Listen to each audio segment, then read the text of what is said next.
Paz de Cristo, caros irmãos, me permitam alguns acenos a respeito da liturgia da Epifania do Senhor, cujo texto do Evangelho de São Mateus, no capítulo 2, do versículo 1 ao versículo 12.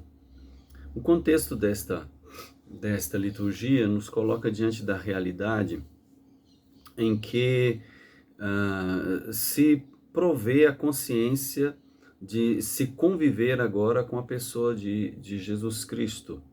Uma vez então aceitado Jesus na vida, pois estas festas justamente indicam esta realidade de quem aceitou o Senhor Jesus como pessoa, Senhor e Deus na sua existência. Como conviver com Ele?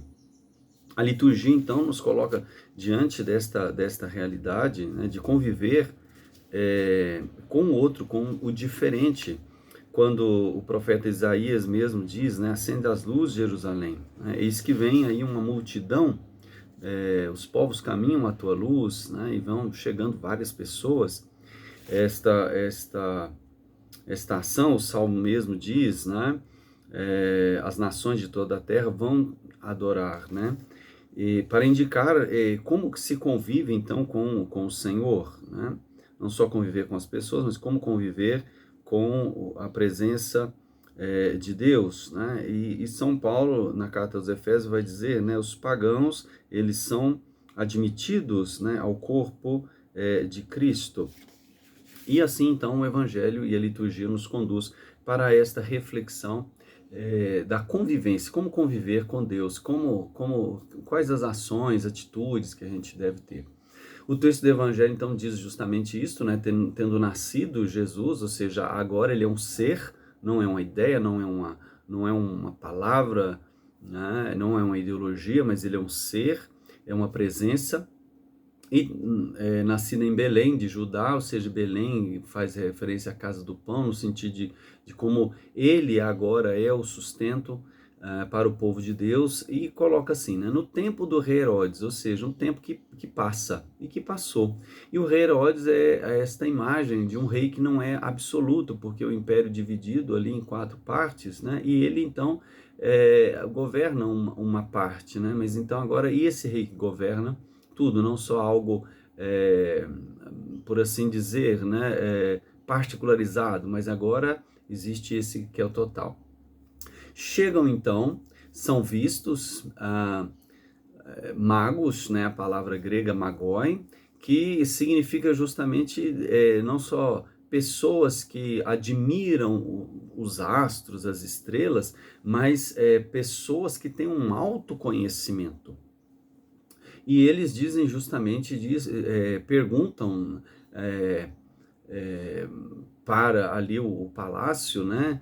Onde está o rei dos judeus que acaba de nascer? Nós vimos sua estrela no Oriente, nós viemos adorá-lo. Para dizer isto, que vieram do Oriente, no sentido desses que estão acostumados com a luz, né? O sol nascente, e indicando isso que eles enxergam, né? Eles enxergam de tal maneira, ou seja, eles não ignoram, não se pode ignorar. Foi visto como se de um outro lado do mundo foi visto, né? Ou seja, é real a presença de Jesus, então não pode ser ignorada. E adorar, justamente então, vai ser esta motivação para a convivência com o Senhor, ou seja, adorar no sentido justamente de quem reconhece, né, a divindade. Então se convive com Cristo reconhecendo que a sua divindade.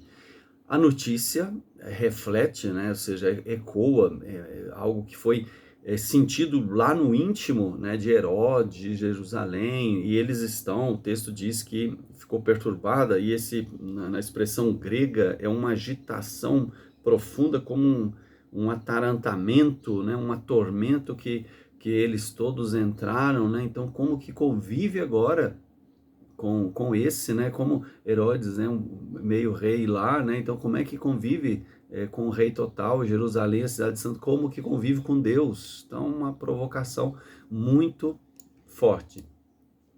Herodes então convoca ali os príncipes, os sacerdotes, né, os escribas, ou seja, esses que são os representantes mais altos da sacralidade, os escribas, aqueles os mais altos conhecedores da lei, para justamente ir colocando isso, né? Como que se vai se conviver, como que é isto? Herodes pergunta para eles onde que havia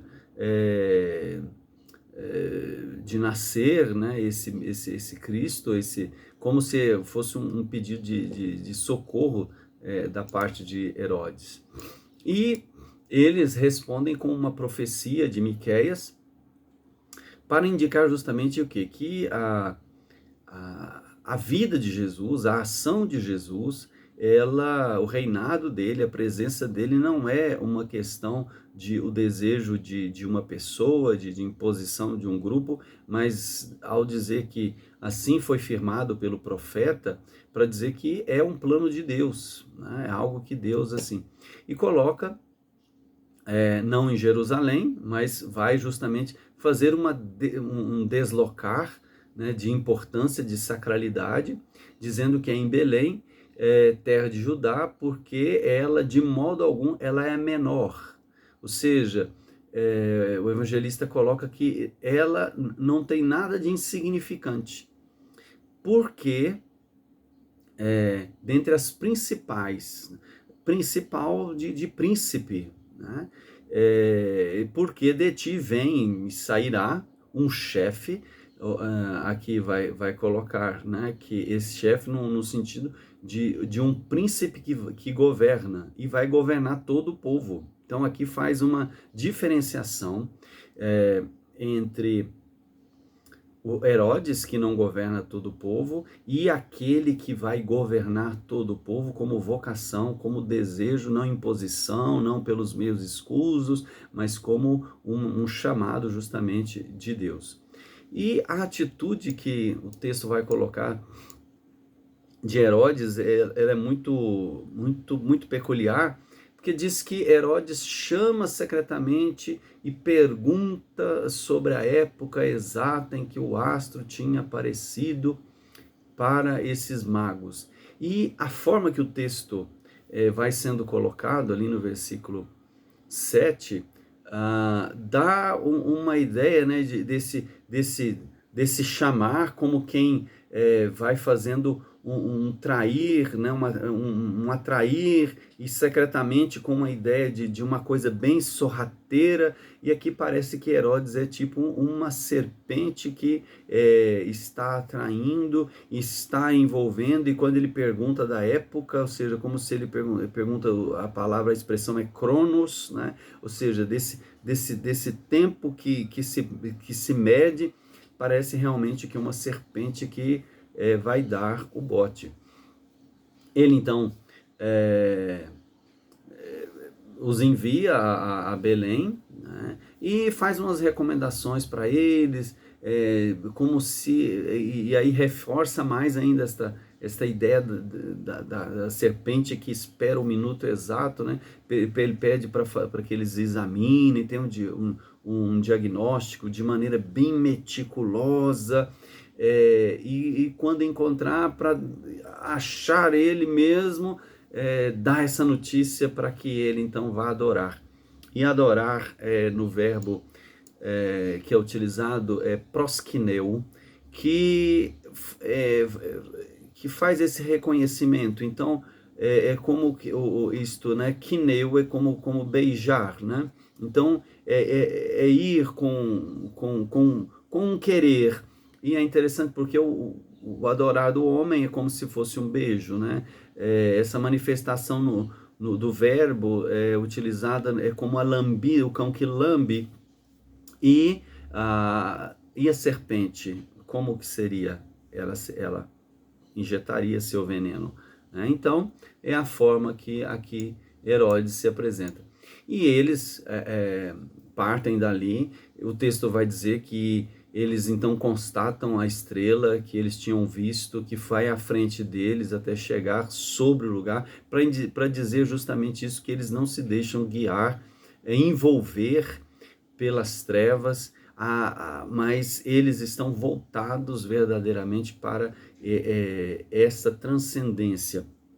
E tanto é que o texto vai colocar no versículo 10 de uma forma extraordinária a narração da experiência transcendente, quando diz que a aparição, quando eles viram de novo aquela estrela, encheram-se de profunda alegria. E aqui quer dizer de uma forma que eles então adentram a uma realidade transcendente, com uma força que completa o interior, como se enchesse a alma deles, né? Com uma alegria, ou seja, como um favorecimento, uma graça que vem do alto. E isto se completa justamente dizendo, né, que eles entram na casa, encontram ali um olhar que se encanta com a pessoa, né, do menino Jesus que está ali com sua mãe. Eles, então, diz o texto, né, se prostam, reconhecem sua pequenez diante dele, ou seja, diante do menino que é o pequeno, né? E depois disso, eles, de uma maneira muito solene, abrem, né, ali, revelam o que está no seu interior, né, no íntimo revelam então que as suas riquezas mais estimadas, e eles oferecem como quem expõe os dons que carregavam como uma oferta ao sagrado, né? E o versículo 12 vai colocar que agora eles não perguntam mais, esses magos, eles já não perguntam mais aos outros, eles agora, né, não perguntam mais sobre Deus, porque o próprio Deus com eles se comunica.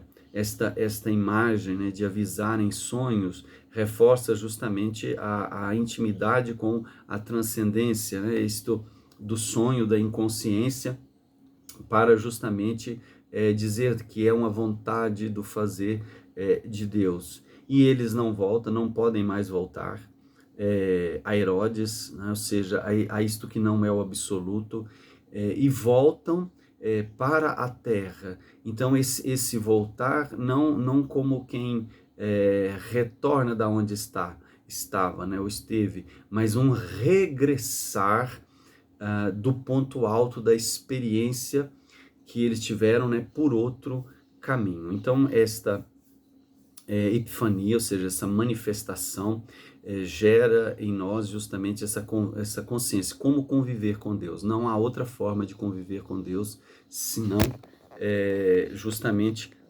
adorando a pessoa de Deus. E nos presentes, né, se dizer justamente esta realidade, né? O ouro como o mais valioso, o incenso como a pureza da divindade e a mirra, a unção do Salvador. Então, se adora somente a Deus, né? É Ele o absoluto, é Cristo, então, que se trata dessa forma, porque somente adorando esse Deus é que se respeita e ama a vida de todos. Bom e santo ano.